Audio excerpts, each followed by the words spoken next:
I love reading in this park. I have done since I was 16. So peaceful. It's even quieter these days.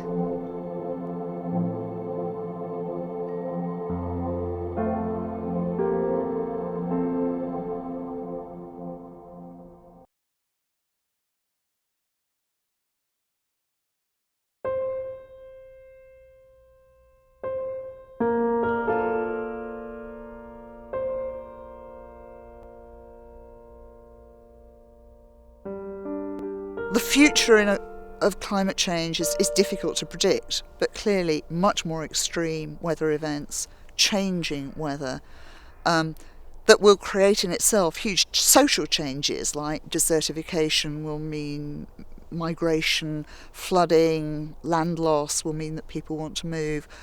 I think the potential for both environmental and social problems are enormous. Countries not being able to grow food, drought will be terrible, rivers drying up, and we have to think of other countries as well as ourselves, and not only our immediate life and lifestyle. I think climate change is a hugely important issue, and I care about it a lot because I think that we've got a real responsibility to the planet and to future generations to safeguard it for them.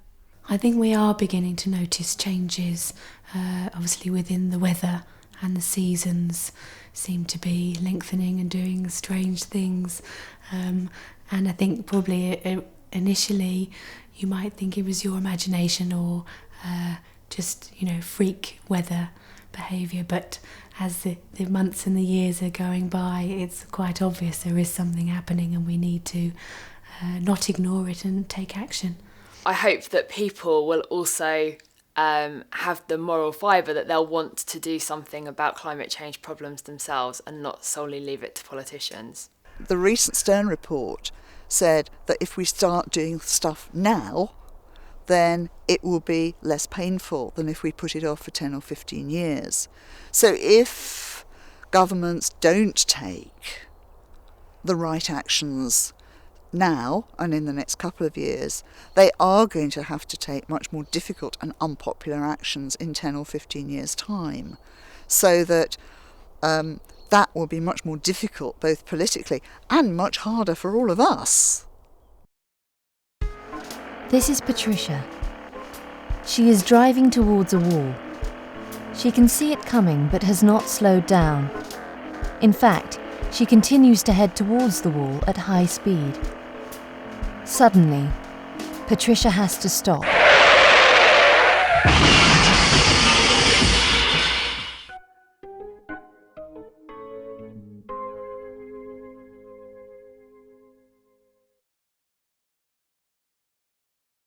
When the government first proposed energy rationing, I hadn't really thought about how it was going to affect my life.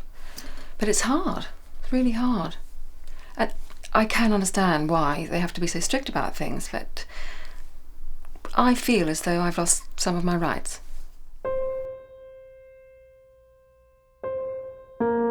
Which of the laws have affected me the most? Power off at 9:30, definitely.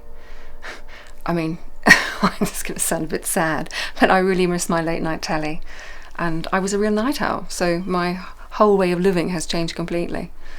And I think too, limiting hot water, because I can't stand cold showers.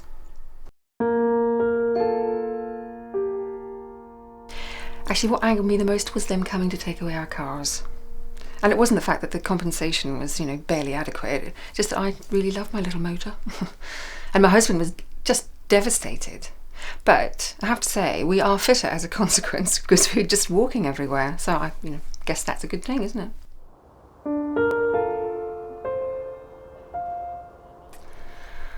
What do I miss? Oh, I think with the kettle ban, I miss my cups of tea. I mean, I used to drink about 6 or 7 a day, so it's a real loss. Oh, and the jam. How could you not miss the jam? My grandchildren, well, they're babies, so they don't really know what life was like before. I think the problems will be when they get older and we have to sit down and explain to them how on earth we got the world into such a state. When they evacuated Norfolk, I left a beautiful house behind. Lots of lovely things. But I can tell you, I certainly brought this with me. But as I say, keep stum about it, okay?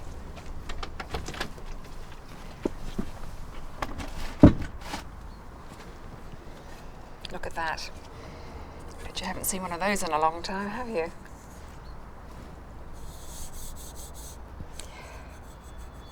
Oh, like I go back 20 years. I just do so many things differently. You know, it's not that I was particularly wasteful or anything like that. It's just that, well, I don't know, recycling, walking, saving energy. They weren't really big asks, were they? It's not difficult. And I really want to be determined about ensuring that everyone around me was doing the same sort of things. They're so simple, and they could have made all the difference. Patricia is driving her car. Up ahead, she sees a wall. She eases on the brakes and comes to a gentle halt. That was easy. The way we live now contributes to climate change.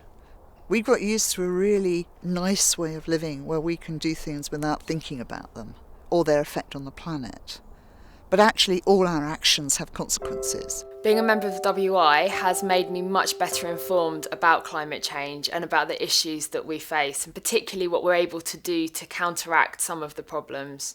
Combating climate change actually comes down to thinking a bit about the way we live and what makes us happy. Does conspicuous consumption really make us happy? Do we really want to go shopping every weekend for new stuff that we don't really want? Do we really need to take the car for the 2-mile journey down to the shop? Could we get the bike out and actually get fitter? Now, what are we doing? My son Elliot, who's 3, it's his weekly job to take the kitchen scraps from the caddy to the wormery in the garden with his father, and they add the new food there and mix it around and just check that the worms are happy and doing their job. So that happens each weekend, and Elliot is also very confident about what rubbish goes in the bin and what we recycle into our pink bag. And he's quite familiar with the term reduce, reuse and recycle. There's a slug. Living in there. What's there? Yeah, there's some.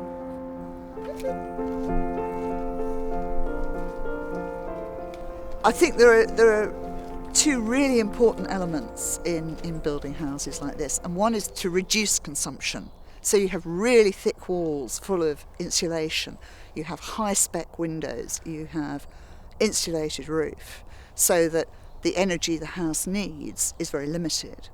And then you have ways of providing that energy through renewable sources. So we've tried to balance the inputs and the outputs in this new house.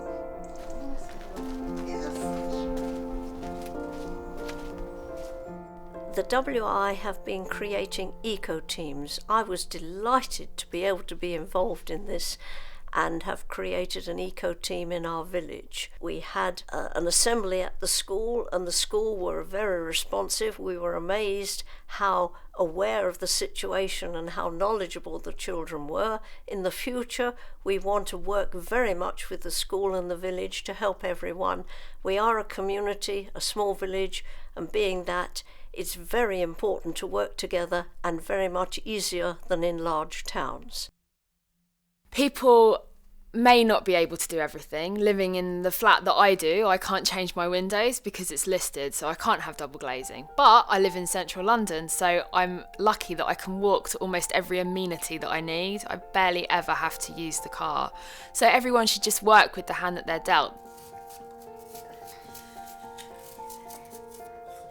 I love being a member of the WI because it is educating me about issues that I was aware of, but perhaps I didn't have that much information about.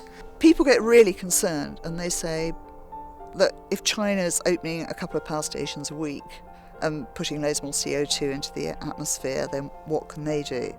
Now, we can't stop other countries developing. We can't deny them what we've got. We have to, if anything, help them to develop in a more environmentally friendly way and share the environmental knowledge that is around so that we can all live better. It is much easier to stick to the way that you've always done things. But when you actually are encouraged and try a small change, you actually realise how easy it was and why didn't you do it in the first place. People say what they do is only a drop in the ocean, but the ocean's made up of drops and each of those drops matter, so everybody's small individual actions contribute to a much greater whole.